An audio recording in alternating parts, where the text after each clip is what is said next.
Imagine a world where you can social engineer anything you want. For your entire lifetime, you have been outsourcing the power inside of you that you know is belonging to your brain. And you keep saying, oh no, I need this person to tell me that I have this skill, and I need this environment to shape me, and I need this and I need that in order to finally come to terms with the fact that everything is within you. And your needs are what is holding you back, because you need this, you need that. Your excuses are not allowing you to move at an exponential rate, which is how our brains are wired to move. And so when you recognize that you are a formidable force, an unstoppable being, and that you have the power to do anything you want, but that power starts from within. It starts from your health. It starts from you nurturing that garden that is your mind. And when you recognize that your mind is this ultimate powerful being, and your mind is inside of your body, and your body is the vehicle that is literally allowing you to engage in these activities so that you can accomplish everything you want. And so what does that say about our bodies? It tells us that yes, we tend to outsource all of our thoughts and feelings, and we make these excuses that we can't succeed, but really, we need to recognize the importance of nurturing not only our brains, but also our bodies, and finding the strength to tap into your energy reserves and allowing yourself the ability to acknowledge how important it is to take care of your body. And we have this mind-body connection. Now, what is it? There is such a deep connection, and when you start to move your body and you understand that there is so much emotion, so much hidden stress, these embedded signals within your brain that are tied to previous traumas, previous bad experiences. And so when you understand that moving your body, it feels good. For some reason, it feels good. It produces dopamine. It produces serotonin, neurochemicals. So when we can say that science tells us these are the effects that moving your body has, but it's much deeper than that, because when you continue to move your body, you start to recognize that you're not only releasing the tension, the physical tension that is in yourself, but now it becomes this somatic healing experience. And so even though you have spent time engaging in these ill-mannered behaviors, and you taint your health by eating junk food and making these bad decisions, not recognizing that everything is accruing. Every single decision you make is accruing. Whether people see it or not, they will see it in your health. That is why people who are healthier and they take care of themselves, psychologically, there are many studies suggesting that they are perceived in the world in a different light, because people recognize it takes a lot of work, it takes willpower in order to invest in your body. And by investing in your body, you are not only taking the initiative to make the right decisions and forgo anything that is an instant gratification that will not lead to the longevity of a successful future. You can invest in your body by maybe going to exercise, maybe doing some yoga, by even just nurturing your brain, having some meditation. Because once you start to accept and recognize and get to know the mind-body connection, and it's something that is very difficult to describe because you simply have to move to feel it. And you can't think about it in this rational manner where science shows that there are these types of neurons that are firing because when you had your body like in a certain way, maybe it was shrinking.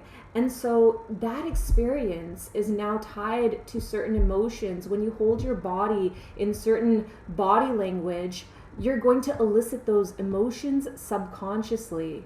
And there's going to be hidden areas, hidden nodes in your body that you need to release. And so when you do feel like you have decimated your body through these negative behaviors, maybe you were eating too much food and you had all of these emotions bottled up and you just needed to numb yourself, that is okay. Maybe you plummeted into this deep, dark abyss that you don't even understand what you're doing to your body because you don't have a relationship with your body. Your body is a separate entity. And so when you recognize with movement, with care, that you need to build a relationship with your body, then your life is going to change. Because the one thing that we cannot get away from is our body. The one thing that is indispensable is our body. You lose your vision, you're gone. You lose a part of your body that you needed to function, your life is severely altered. Your quality of life is diminished. And so we need to stop being complacent about the amount of value we give to our bodies. We need to really think about the consequences of our actions. Because when you recognize that it is the small things that add up that you don't even think about, maybe your brain is telling you, oh yes, I can indulge a little bit. Today I did good, so let my body suffer. But your brain is not going to tell you to let your body suffer. Your brain is going to focus on your mind, which is telling you that, oh, I deserve this. I deserve to go eat out. And that's fine. Eat out, indulge, but do so in moderation. You need to understand that when you engage in these activities, you are pushing the envelope, that if you continue to do so, you might end up with no body. And then you might end up in deplorable conditions when you are older. And so you really have to assess, where are you investing in your body? And when you decide it is time to finally make a change, to finally wake up and see the kind of conditions that you are exerting upon your body, when your brain is telling you something and it is fighting with your body because it doesn't even care about the relationship that you have because you have no movement in your life. And so when you start to incorporate movement in your life and you start to see that now this movement is creating this trajectory of movement that is moving in a way that is basically becoming part of your everyday experience, it is creating this atmosphere that now is permeating into different areas of your life. And so when you recognize, you really have to think about your action. What is the return on pain? We can either have pain now by telling ourselves no, or we can have delayed gratification, which is going to lead to something greater. And so when you are feeling like, okay, I've made a lot of good decisions, now I'm reaching the peak of my ability to hold off and I've overexerted myself, this is when you need to double down. And when you can emulate this type of excellence, this type of elite nature within yourself. And a lot of athletes who do move their body recognize this, because when you put yourself in that mindset that you are going to succeed, you are going to do better every single time. And basically, you had this PR, okay, your body's sore, maybe your body even got injured because you didn't know how to go through the exercise with the correct form. But now you take a little rest and you analyze, what can you do better? How can you succeed? How can you exceed your limits? And when you start to perpetuate this mindset, which is easily imbued into the existence of your brain through movement, then you are now broadcasting not only to yourself, not only to your brain, but to the world, that you are the kind of person who is ready for success.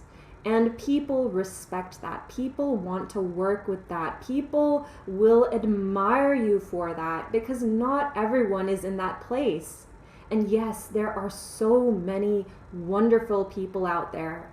There are so many people who are in this mindset, and you need to surround yourself in the right communities. Maybe that might take going to a yoga class. Maybe that might take finding a professional who can help you build yourself into this mindset, because as someone who is struggling to get out of a hole, you know that you are going in circles and you are just spiraling, God knows where, up or down. You can't tell because you are so clouded. And so when you do seek out the help of others, it's amazing what kind of progress you're able to make in your life, and everything starts to form into this cohesion that now you are able to succeed in ways that were untapped potentials. And so as you pulverize the ideas that have disenabled you from moving towards this trajectory, and you start to rebuild this identity by releasing yourself from these emotional cages that your brain has created for you, and being able to revoke the ideas that you are an unhealthy person, that you are lazy, that you are unsuccessful, that you will never be the kind of person to do the things that you want to do, even though you deep down know that you are. When you revoke those negative mindsets and you begin this preliminary process of slowly nurturing your mind and really investing in your body, investing in your future,